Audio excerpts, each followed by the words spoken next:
बिस्मिल्लाहिर्रहमानिर्रहीम। अस्सलाम वालेकुम students, welcome back to my channel all about maths with Sahar. आज की वीडियो क्लास 7 के लिए है। चैप्टर 9 है factorisation of algebraic expression and exercise 9b है रिजॉल्व इनटू फैक्टर्स, यानी कि जितने भी इसके क्वेश्चंस हैं उसके लिए एक ही स्टेटमेंट है कि हमने फैक्टर्स में इनको रिजॉल्व करना है। तो क्वेश्चन 5 हम इसका स्टार्ट करते हैं। अगर किसी को 1 to 4 क्वेश्चन चाहिए तो डिस्क्रिप्शन में मैं उनका लिंक ऐड कर दूंगी, आप जाके वो भी देख सकते हैं। सबसे पहले आपको वही देखना चाहिए जो कि बेसिक क्वेश्चन है, और उसके बाद जो है वो आप इस वीडियो पे आ सकते हैं। तो अब सबसे पहले आपने देखना है फैक्टर्स बनाने हैं। फैक्टर्स जब हम बनाते हैं तो हमारे पास ना कुछ कैटेगरीज होती हैं। कुछ हमारे पास फर्स्ट जो स्टेप होता है, फर्स्ट जो हमारे पास फॉर्म होती है वो दो दो टर्म्स की होती है, ठीक है। तो अब दो टर्म्स यहाँ पे मौजूद नहीं है, तो यहाँ पे कितनी टर्म्स है? टोटल 4 टर्म्स हैं। तो अब हम आपने बेसिकली क्या करना है, पहले देखना है इन चारों में कुछ कॉमन आ रहा है, ठीक है। अगर फोर्थ में ही कुछ कॉमन आ रहा है तो आप सब में कॉमन निकाल लेंगे। अच्छा, अब हम यहाँ पे क्या करेंगे, फुल 4 में से कुछ भी नहीं निकलता। ए स्क्वायर प्लस ए, पहले 3 में हमारे पास ए वैल्यूज हैं, ठीक है, ए वेरिएबल है, लेकिन फोर्थ में नहीं है। तो इसलिए ना इस तरीके से अगर हम तीनों में से निकाल भी लेते हैं तो कोई फैक्टर नहीं बनेंगे। तो हम क्या करेंगे, दो दो के पेयर्स बना लेंगे। सबसे पहले तो आपने क्या करना है, क्वेश्चन को एज अ सोल्यूशन लिख लेना है।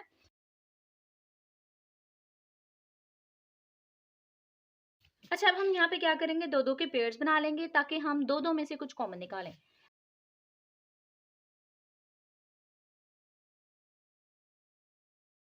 दोनों दोनों ब्रैकेट में इसको क्लोज कर देना है। 8a प्लस 8b, मैंने दोनों को जो चार थी वैल्यूज दो दो टर्म्स करके उनको ब्रैकेट में क्लोज कर दिया। अब हम इन दो दो में से कॉमन निकालने की कोशिश करेंगे और फिर हम सिमिलरिटी के अकॉर्डिंग जो है उसको होल में भी बाहर निकालेंगे। अच्छा, हम यहाँ पे क्या करेंगे, हमने क्या करना है, जो हमारे पास सेम वेरिएबल है ना, फर्स्ट टर्म में भी ए मौजूद है, सेकंड टर्म में भी ए मौजूद है, तो आपने क्या करना है, उनकी छोटी पावर को देखना है। यहाँ पे ए स्क्वायर है तो यहाँ पे कुछ नहीं है तो 1 है, यानी कि किसी भी वेरिएबल की अगर कोई पावर मौजूद नहीं है ना तो उसकी पावर 1 होती है हमेशा। तो 1 छोटा होता है, तो हम क्या करेंगे, इन दोनों में से बाहर 1 को निकालेंगे, ठीक है। अब हम यहाँ पे इन दोनों में से जब हमने कॉमन निकाला तो लिखना आपने एक दफा है, ठीक है, ये आपने याद रखना है हमेशा। अब आपने देखा कि इन दोनों में से जब मैंने ए को कॉमन निकाला, ये 2 था, तो 2 में से जब मैं एक बाहर निकालूंगी तो अंदर बचेगा एक ए प्लस ये ए बाहर चला गया कॉमन के साथ और अंदर बचा बी। अब इसी तरीके से सेकंड ब्रैकेट के अंदर ये आपको 8 नजर आ रहा है, ठीक है, तो उसको जब मैं कॉमन निकालूंगी तो एक दफा लिखूंगी। ये आपने जो है वो मैकेनिज्म याद रखना है। अगर कितनी भी टर्म्स आपके पास मौजूद हो तो आपने उसमें से अगर कॉमन निकालना है एक दफा तो लिखना भी आपने एक दफा ही है। अब आपने ये हमने एक चीज बना ली है, एक एक्सपैंड फॉर्म बना लिया। अब आपने देखना है इस सारी में से कुछ कॉमन आ रहा है। ए ये फर्स्ट टर्म है, ये सेकंड टर्म है, तो फर्स्ट टर्म में ए प्लस बी है और सेकंड टर्म में भी ए प्लस बी है। तो जब मैं इनको कॉमन निकालूंगी तो लिखूंगी मैं एक दफा, ठीक है। अब फर्स्ट टर्म में से ये बाहर चला गया, अंदर क्या बचा, ए प्लस सेकंड टर्म में ए प्लस बी बाहर चला गया, एक दफा हमने जब लिखा, और अंदर बचा 8। अब जब मैं इसको राउंडेड ब्रैकेट में करूंगी तो हमारे पास आएगा ए प्लस 8 ए प्लस बी इंटू ए प्लस 8। ये जो हमारे पास स्टेप है ये आप स्किप भी कर सकते हैं, ये ऑप्शनल है, ठीक है। अच्छा जी, क्वेश्चन नंबर हमारे पास 6 है।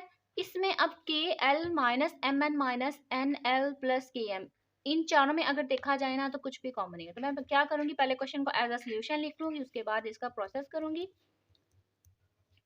ये हमने लिख दिया। अब क्या करेंगे, अच्छा, अब हमने आप ऐसी दो टर्म्स इकट्ठी कर लिया है, यानी कि ब्रैकेट में ऐसी दो वैल्यूज क्लोज करनी है जिसमें कुछ ना कुछ कॉमन हो। तो मैं यहाँ पे क्या करूंगी, के एल के साथ आपने कोई ऐसी वैल्यू लेनी है जिसमें हमारे पास या तो एल आता हो या के आता हो। तो अगर मैंने सेकंड टर्म देखी तो उसमें हमारे पास ना ही के था ना ही एल था। मैंने थर्ड टर्म देखी तो उसमें हमारे पास एन भी एल मौजूद है लेकिन के नहीं है, तो इट्स ओके, हमारे पास कोई एक चीज तो मौजूद है। सेकंड, अगर मैं फोर्थ टर्म की बात करूँ ना तो के मौजूद है, यानी कि आप इसको और इसको भी ले सकते हो और इसको भी ले सकते हो। तो मैं यहाँ पे फर्स्ट एंड थर्ड की बात कर रही हूँ, आप फर्स्ट एंड फोर्थ भी ले सकते हो और बाकी जो दो बचेंगी उनको भी आप ले सकते हो, लेकिन उसका ये प्रोसेस होगा कि आपको दोनों में से माइनस बाहर निकालना पड़ेगा। तो मैं यहाँ पे प्लस वाली सिंपल जो है वो काम करने लगी हूँ, के एल माइनस एन एल, और साइन जो है ना वो आपने साथ लेके जाना है। जैसे कि एन एल का जो साइन है वो पहले है माइनस का, तो माइनस का मैंने यहाँ पे लिख दिया और ब्रैकेट भी क्लोज कर दी, ठीक है। अच्छा, ये काम करने के बाद आपने क्या करना है, के एम इसको आप पहले लिख लो प्लस के एम, और mn माइनस mn, ये मैंने इस तरीके से किया ताकि बाहर हमारे पास माइनस का इशू ना हो, और इसलिए मैंने वो वाली वैल्यू ले ली जिसके साथ प्लस था, ताकि मैं जब प्लस बाहर लगाऊं तो अंदर की कोई वैल्यू को प्रॉब्लम ना हो या कोई इशू ना हो। ठीक है, तो मैंने सिंपली क्या किया कि m को पहले लिख दिया और m माइनस mn को बाद में लिख दिया। पहले टर्म में से, पहली ब्रैकेट में से जो फर्स्ट टू टर्म्स हैं उनमें क्या चीज़ मौजूद है, एल एल, और सेम पावर है इसलिए हमें कोई इशू नहीं है कि हम छोटे पावर को लें या बड़े को लें, तो सेम पावर है इसलिए हम इसको एज इट इज बाहर निकालेंगे। अंदर बचेगा k माइनस एन प्लस, अब यहाँ पे क्या क्या मौजूद है, एक m मौजूद है, दूसरा m मौजूद है, यानी कि दोनों टर्म में एक एक m मौजूद है। लेकिन जब हम इसको बाहर निकालेंगे तो एक दफा लिखेंगे। अंदर बचा हमारे पास k माइनस एन। ठीक है, अब ये सारा एज अ होल आप लें और इसमें से देखें कि क्या कॉमन है। पहले तो आप एक जो मेन टर्म है ना आप वो देखें, फर्स्ट टर्म सेकंड टर्म।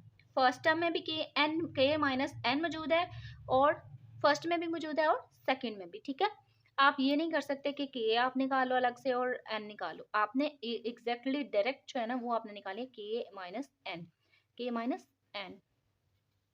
तो जब हम इसको बाहर निकालेंगे तो अंदर हमारे पास क्या बचेगा, एल प्लस एम। मैंने यहाँ पे ये वाला ऑप्शन, ये वाला जो स्टेप था स्किप कर दिया। ठीक है, ये हमारे पास आंसर आ गया। अब मैं इसका सेकंड मेथड भी बता देती हूँ। फर्स्ट मेथड तो हमारे पास ये था, सेकंड जो है वो माइनस वाला मैं करवाऊंगी। पहले मैंने ली थी फर्स्ट एंड थर्ड, अब मैं यहाँ पे लूंगी, पहले मैं क्वेश्चन को एज अ सोल्यूशन लिख लेती हूँ। ठीक है, अब मैं लूंगी फर्स्ट एंड, क्योंकि दोनों पॉसिबिलिटीज है ना तो आप दोनों पॉसिबिलिटीज के साथ कर सकते हैं। मैंने फर्स्ट पॉसिबिलिटी जो कि फर्स्ट एंड थर्ड की थी, अब मैं कर रही हूँ फर्स्ट एंड फोर्थ के साथ, क्योंकि उसमें के मौजूद है के के रिस्पेक्ट से। तो आपने क्या करना है, के एल प्लस के एम। ठीक है, ये करने के बाद अब ये जो आप बाकी दो टर्म्स आपको बची है ना, आपने इनको कर देना है क्लोज विद साइन, कोई साइन भी आपने अंदर चेंज नहीं करना।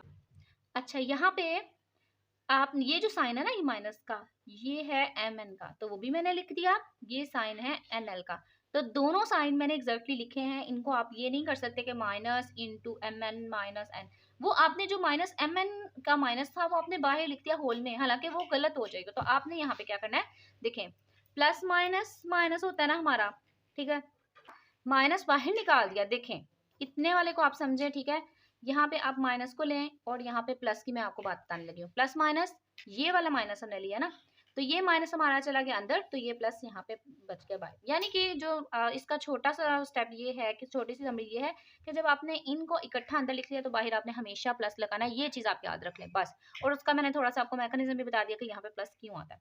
अब क्या करें, आप सिंपल यहाँ पे के बाहर निकालें, क्योंकि के दोनों टर्म में सेम है, अंदर बचा एल प्लस एम। इसी तरीके से यहाँ से क्या क्या बाहर निकलता है, अब यहाँ पे आपने ध्यान करना है। एक तो हमारे पास n बाहर निकल रहा है, n को आप बाहर निकाल दें। ठीक है, अब जब मैं n को बाहर निकालती हूँ तो अंदर हमारे पास बचता है माइनस एम माइनस एन। तो मैं थोड़ा सा इधर देखती हूँ, माइनस एम और माइनस एल बचता है। ठीक है, तो मैं थोड़ा सा इधर देखती हूँ तो यहाँ पे हमारे पास है दोनों चीजें एग्जैक्टली सेम है, एल भी है एम भी है, लेकिन साइन क्या है, ऑपोजिट है। यहाँ दोनों साइन प्लस के हैं, यहाँ दोनों साइन क्या है, माइनस के। तो मैं क्या करूंगी, साथ ही साथ माइनस भी बाहर निकाल दूंगी। ठीक है, और जब ये माइनस बाहर निकलेगा तो इस प्लस को फिनिश कर देगा, जैसे कि माइनस प्लस ऑब्वियसली माइनस आता है। अब यहाँ पे मैं क्या करने लगी हूँ, m प्लस एल है, यानी कि अगर मैं इसको रिवर्स कर दूं तो l प्लस m आ जाता है। ठीक है, अच्छा तो यहाँ पे मैं क्या करूंगी, इसको सीधा अरेंज कर दूंगी,